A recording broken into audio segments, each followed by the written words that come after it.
As I said, this happens quite a lot. This is a good tactical motif to remember.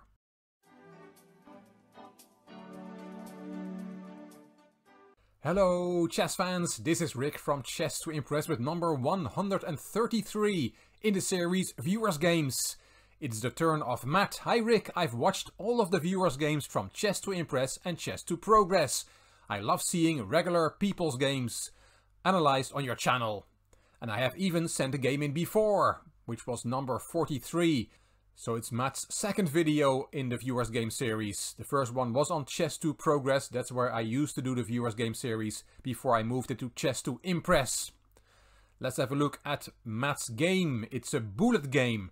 Normally I'm not too crazy analyzing bullet games. It doesn't make a lot of sense, but this is a nice one and it has some nice variations that we're going to see.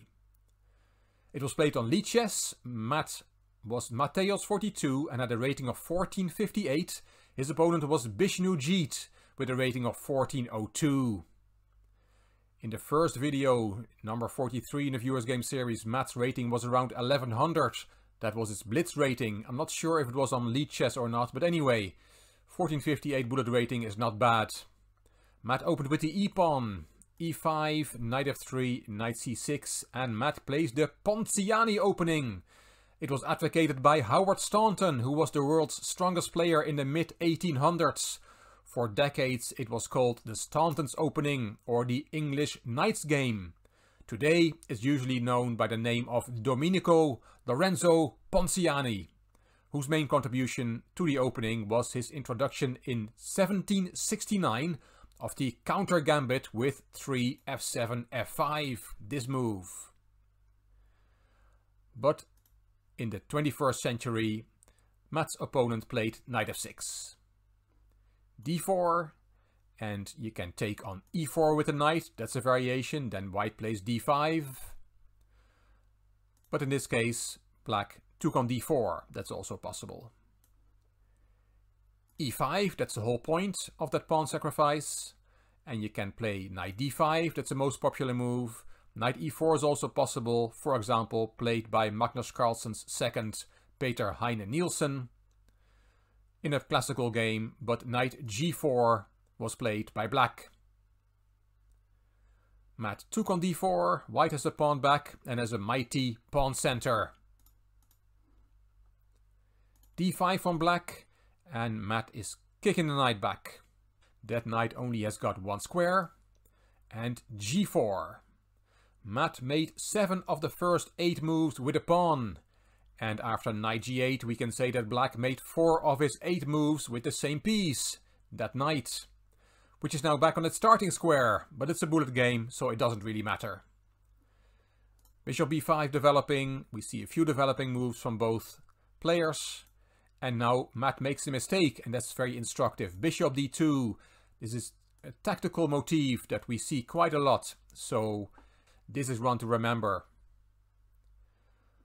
What black can do here is take on c3, which he did, and after b takes c3, there is a way to win a pawn for black. If you want to look for yourself, put the video on pause. As I said, this happens quite a lot. This is a good tactical motif to remember. What you can do here is take on e5, because the bishop on b5 is unprotected. If you take the knight, then black takes the bishop and has won a pawn. And if you take the bishop with check, then the knight that has just gone to e5 can recapture. So will not be taken on e5, and as a result black has won a pawn. But after b takes c3, black did not see it and played knight g to e7. But Matt gives him a second opportunity by playing queen c2, and again knight takes e5 wins a very important pawn, a central pawn. Black still didn't see it.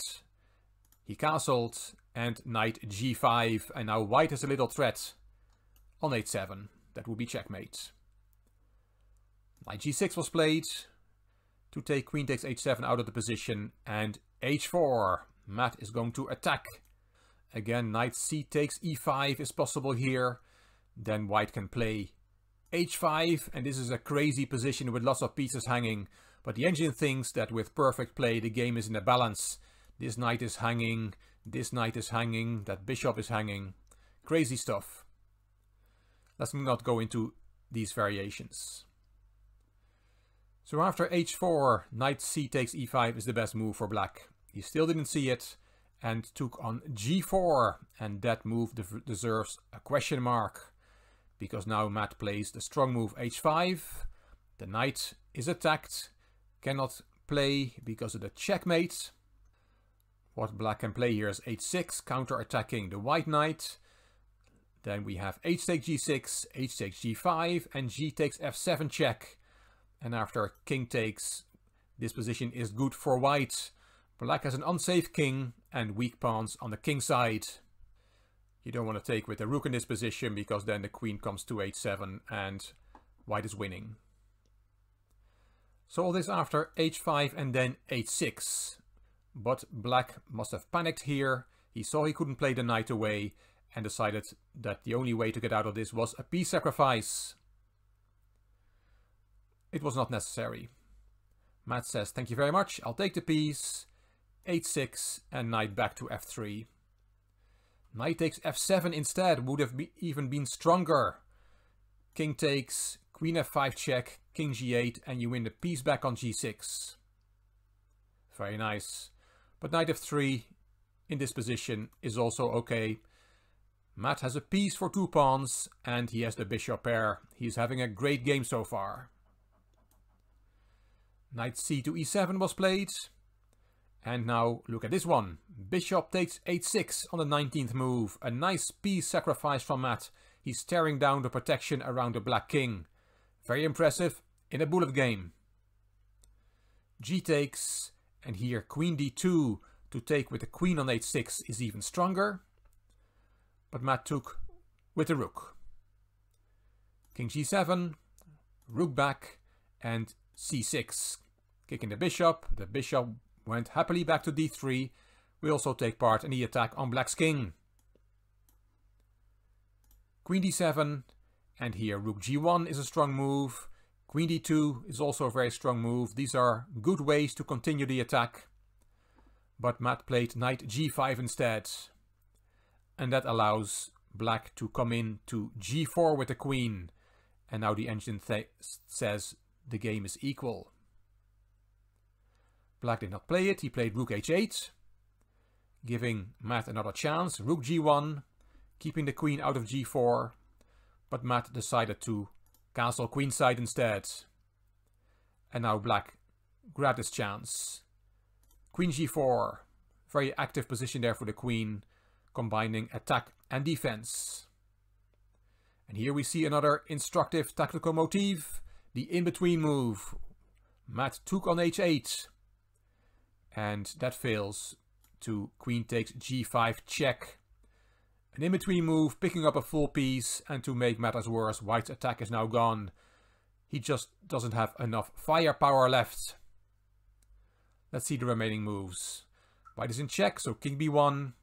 And now black took the rook back. He's just a piece up now. f4. Matt gives up a pawn, hoping to get some play against black's king. Rook f1. Queen h2. Queen d1. Queen g2. Rook g1, harassing the queen. Queen went to f2. Both players must have been in terrible time trouble here. Playing on the increment of 1 second. It was a 2-minute game plus a 1 second increment per move. Matt took on g6. Knight takes back. Rook f1 and queen e3. And here white lost on time. In a lost position, a piece down. As Matt writes, I thought I would send in this game as I think it might be my favorite loss. It is another case of not seeing critical moves after setting up a strong attack, then eventually losing my advantage and losing on time.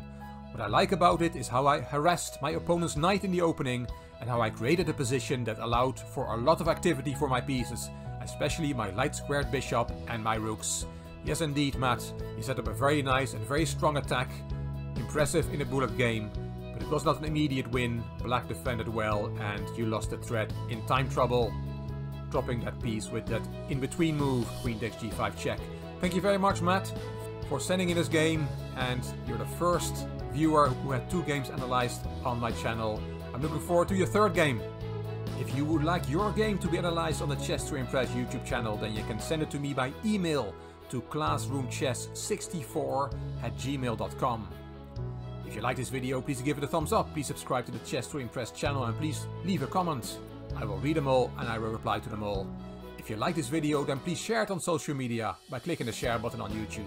You can find me on Instagram, on Twitter and on Facebook. This is Rick for Chess to Impress. Thank you for watching.